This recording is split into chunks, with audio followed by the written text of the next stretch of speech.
What is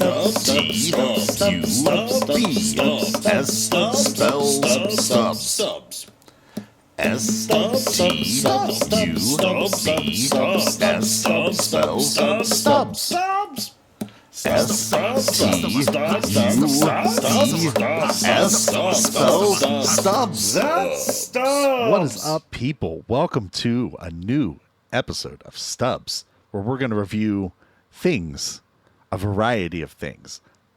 Not really a variety of things, but a small quantity of things. Maybe you've been asking yourself, is that Weapons movie any good? Should I go see the new Naked Gun? Should I get out there and see the re-release of Shin Godzilla? Or maybe even the 35th anniversary of the Teenage Mutant Ninja Turtles movie? We're going to talk about all of them. And then I'm going to give you a bonus round, because there's just been too much to cover this summer. And by too much, I mean I just haven't had a lot to say about a lot of the movies that I've seen this year. With that said, let's get into this. First movie we're going to talk about is Weapons. If you haven't heard of this movie, it's a mystery horror thriller directed by Zach Cregger. He directed 2022's Barbarian. Weapons has a solid cast. Josh Brolin, Julia Gardner, Alden Ehrenreich. Sorry, that's probably butchered, but he played young Han Solo. Benedict Wong. I think there was one moment where Josh Brolin felt like he might have been reaching a little bit, but overall, the cast is pretty great. The story follows a group of people impacted by the mysterious disappearance of a group of kids. And although it's a bit bulky up front, it eventually utilizes a split narrative where you're catching bits of the story told in chapters focusing on different characters within the same kind of time frame. As things become more clear, you find yourself fairly compelled to see how things are going to shake out. This movie really satisfies once you're in the thick of it. There's some good cinematography on display here, but I don't think that you necessarily need to stub for cinematic purposes. Don't spend money on IMAX or anything like that, but it's definitely worth a watch. It was idling in the low 6 range for me, but then the climax occurs, and I think this movie might have the most satisfying third act of any movie this year. Definitely going to be a contender for a stubby. Don't let anyone convince you this is a masterpiece. If you go in with reasonable expectations, you'll have a good time. It's a 7 that's worth stubbing in theaters and at home. Next up, we're going to talk about Naked Gun. Look, if you're not interested in getting pelted by 500 low-effort jokes and a few dozen ridiculous classic Family Guy level gags, this isn't going to be for you. So much of it is dumb, but some of it is pretty dang smart. There's a steady dose of parody along the way. This one really landed with me. It scores huge marks for just simply understanding the assignment and nailing it. My sides were literally hurting at times from laughing so much. Liam Neeson and Pam Anderson crush it as leads. Paul Walter Hauser, Danny Houston, and one of my favorite unsung heroes, Kevin Durant, all help lift this up to rare air for modern comedies. Plus, there's a few completely unexpected cameos that made me wonder if somehow my personal algorithm had been fed into Akiva Schaffer's writing room. And if you don't know the name Akiva Schaffer, he's part of The Lonely Island with Andy Samberg and Jorma Taccone. Here's a few of his director's credits. Hot Rod, The Watch, Pop Star, Never Stop, Never Stopping, Palm Springs, and 2022's Rescue Rangers. Even with a solid list like this, I would confidently proclaim this as the best comedy he's ever made. This was probably the most fun I've had in a theater all year. Absolutely stubbed with confidence. 8.8 rating. I went down to Nashville to watch Shin Godzilla in 4DX, and I have to say, I have no regrets. It's such a weird movie.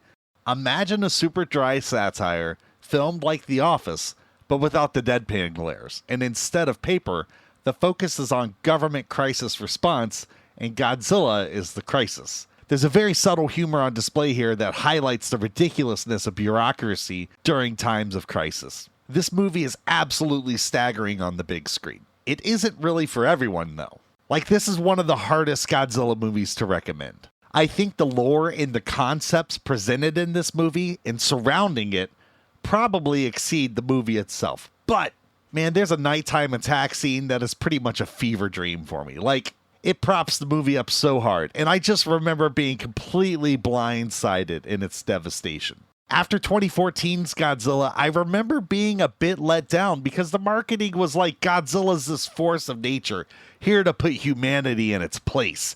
And that is absolutely not what happens. Sure, Godzilla causes some damage and we're kind of powerless against him, but he's not punishing us for our carelessness. He literally bails us out of all of our problems. Not Shin Godzilla. Shin Godzilla is a mother. He is savage and ruthless, but he also appears to have zero anthropomorphism. During that night attack, there's a song that plays, has English lyrics, and it pretty much implies that this Godzilla is just living in constant pain and agony. Seriously, if you never plan on watching this movie in its entirety, just hop on YouTube and find that clip. But honestly, it's still a really interesting watch. This movie has people in it too, but honestly, I can barely keep track of the characters I think I'm supposed to care about. The most interesting character in the movie isn't even shown. We're just left with his notes and his riddles. There's also some American characters in this movie, and per the norm, they are poorly executed. Godzilla movies tend to fall into one of two categories: a hero movie or a movie that has something to say about something in society or history. This movie is meant to be a critique on the Japanese government and their response to real crises, specifically the 2011 Fukushima reactor disaster. But now I can't help but watch this as an analogy of how the world responded to COVID. In this movie, time and time again, the government comes out and they make these broad statements. They think they've figured Godzilla out, only for him to transform, immediately making their previous proclamation inert. Our experts say the monster won't come on land. It would crush itself under its own weight outside of the water, literally as Godzilla is rampaging on land, which is very reminiscent of the coronavirus doesn't survive on plastic surfaces, blah, blah, blah, all the different things, or for the numbers to immediately contradict that, right? Dis and misinformation were killer during the lockdown. And I'm not going to bang on people for doing the best they can, but there's a few lessons that this movie offers. And for starters, it's that misinformation can carry heavy consequences. And once your position as a source of information has been compromised, it's very difficult to overcome that. The next thing is bureaucracy is the death of action, which I know seems like a minor contradiction to the last point, but it's just because it gets out of hand. And this movie showcases paralysis by analysis, supplemented by an insane but probably accurate portrayal of the process being bogged down by formality. And just like Corona, Godzilla is a transforming nightmare that keeps changing, which makes him more and more terrifying as they're left to scramble to try and find solutions to something that they don't understand. I think when I watched this movie originally, I legit would have rated it over a 9. And on one hand, man, it absolutely slaps. It has something to say, and that's awesome. And I love the design risks that they took. And dang it, if I don't want an entire movie further exploring those last few frames. I love the use of classic Godzilla sounds and soundtracks. This is a Godzilla movie for hardcore Godzilla fans. So should you stub? I mean, look, if you were ever going to watch this movie, the theater's absolutely the place for it. But I am a realist. This doesn't have very broad appeal, but I think the criticism this movie portrays regarding government response to national emergencies is absolutely worth taking in. With all of that said, the problem is the characters. I don't care about any individual. I'm concerned for Japan, but there's no individual that I'm really connecting to and rooting for individually. So with that, I'm no longer able to give this movie an over 9 rating, but man, for me, it still lands at a 8.2. I would say the average person might find it somewhere in the mid to high 6s, maybe 7 flat. I don't know. I hope some of you guys give it a shot and let me know what you think. That would be cool. One final note, though, is I definitely realize the similarities in the structure of Shin Godzilla in -1 as far as the narrative goes. At the end of the second act, there's a big atomic sequence, which leads to third act deliberations where they science the shit out of things. A few monologues occur, and then an absolutely crazy plan is unleashed and gets carried out, and that's how the movie ends. So although it's not the masterpiece I initially thought it was, I still love Shin Godzilla. I also took my kids to watch the original Teenage Mutant Ninja Turtles movie, 35th anniversary. We've probably watched it like 5 times as a family. Literally might be the movie we've watched the most post. We watch every kid movie 1,000 times, like Cloudy with a Chance of Meatballs. It'd be on in the background for it, like 2 months at a time. This is like a proper, I'm talking proper, proper age where they can actually sit and enjoy a movie. Like, we've sat and watched this one together probably more than any other movie. This is the first time we've seen it on a big screen together, so it's kind of special to me. It had a super fresh 4K HDR remaster, and I gotta say, it does look pretty darn good. The black levels are a little more balanced. That's not to say that they're super dark. There's only so much they could do with the source material. There's times where Leo's bandana looks a little more purple on screen, probably because of the on-set lighting. Oh my gosh. I saw the face inside of Donnie's mouth at the farmhouse on the big screen, and that will probably haunt my dreams for a month.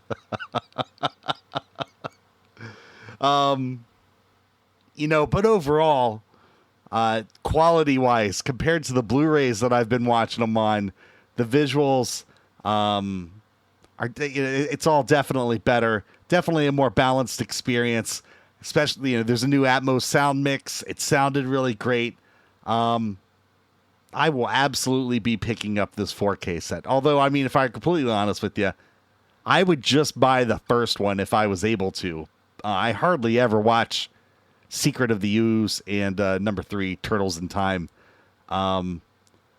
I will buy them all and watch them all, though, at least one more time. So, all right, so boring stuff aside, this movie still rocks. The antics, the dialogue, the fights, it's almost perfectly balanced.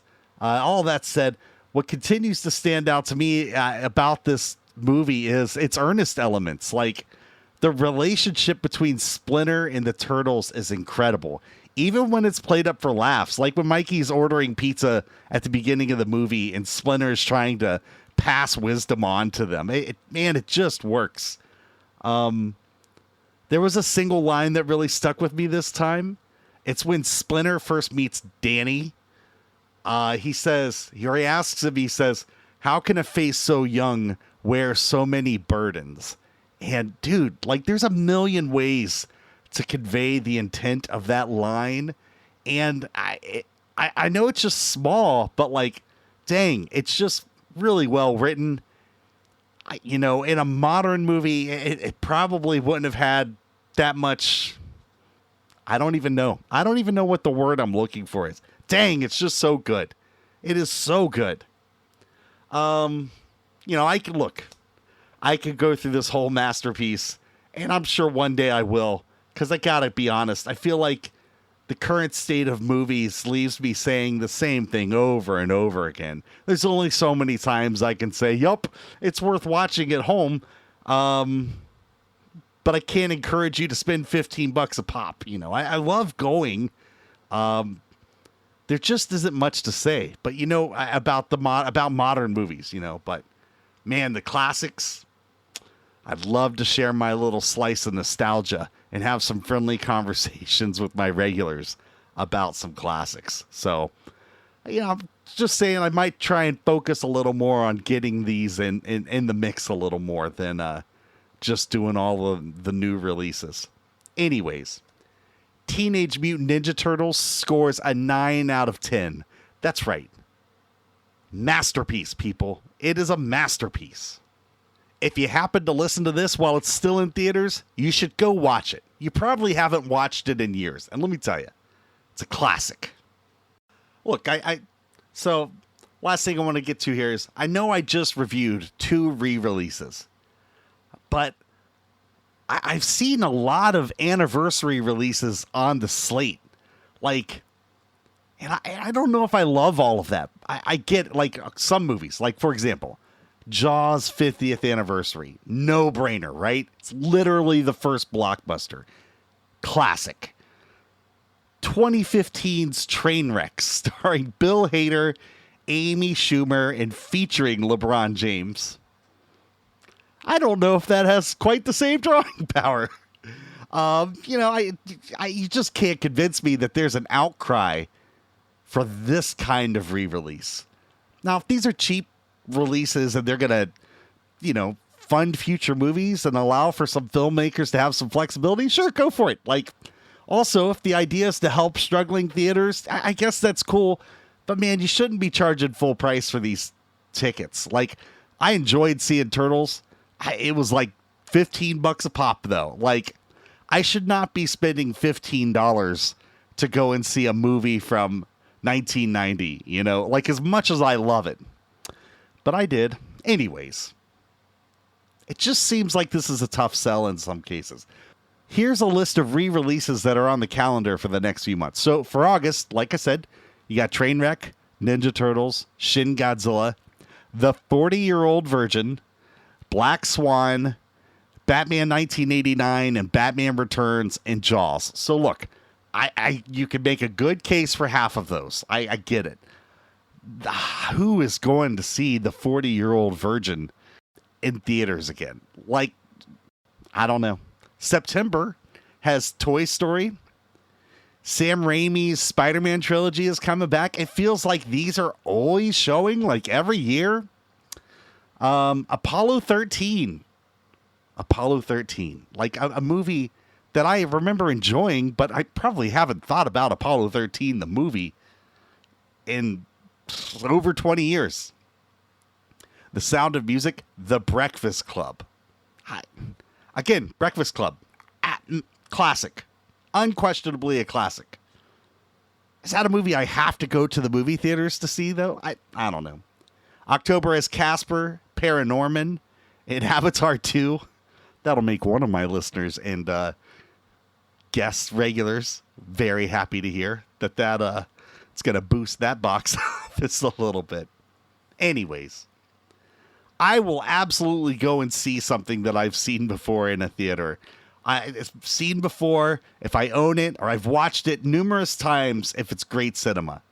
And it's cool to give people a chance to watch movies on the big screen that they may have missed out on. Take Turtles, for example. Obviously, my kids never had the chance to see that, right? It came out 20 years before they were born.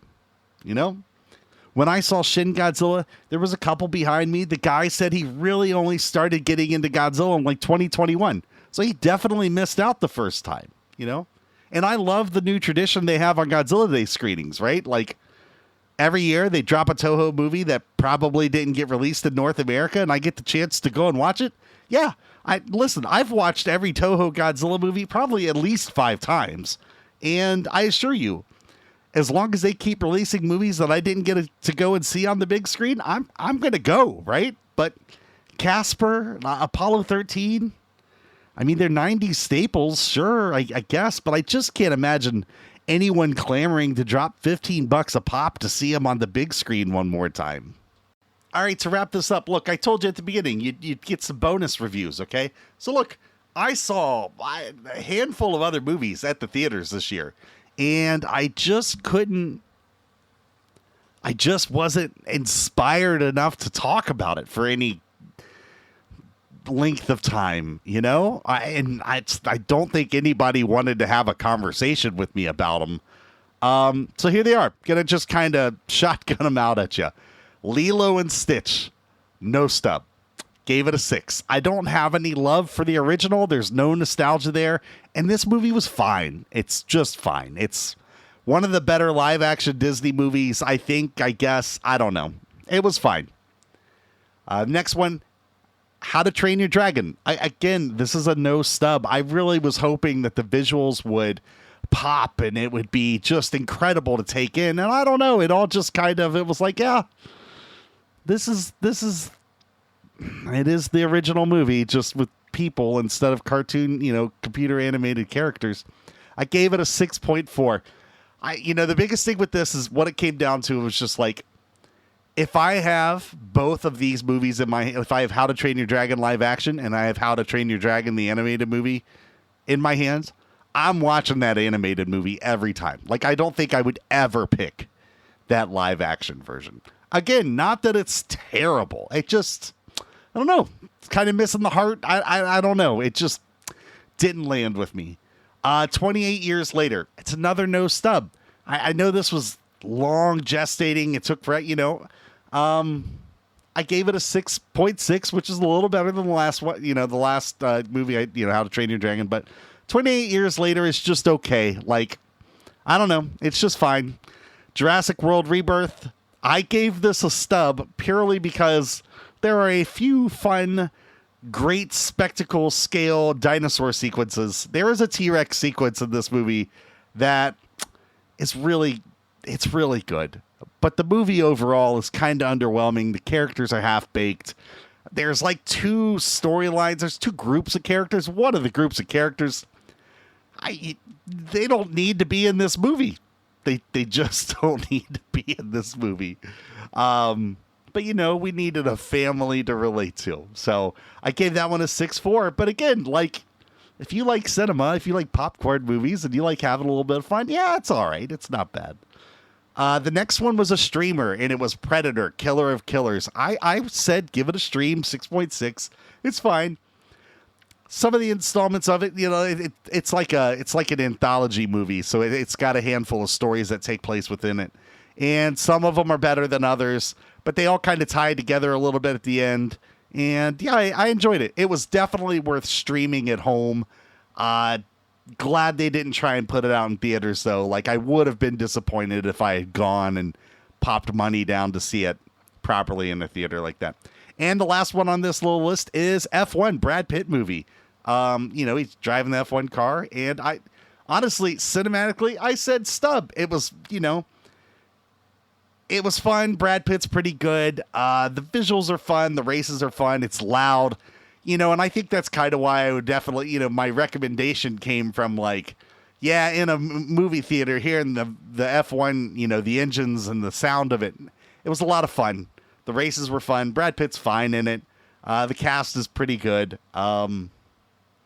It was fine, but now it's digital. Like, by the time you're hearing this, it's only digital. And, if you just watch it on home, if you just watch F1 at home on a TV with kind of like a mediocre soundbar, I don't know. You're going to be like, yeah, that was all right.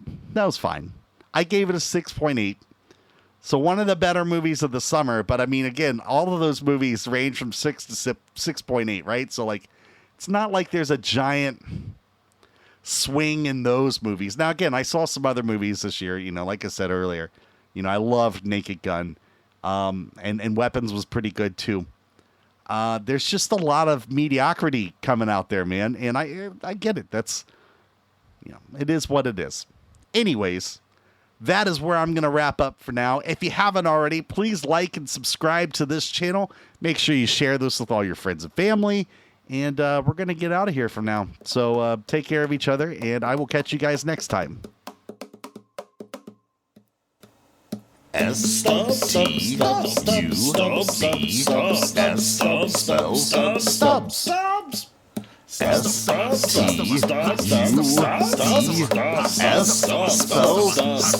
all done.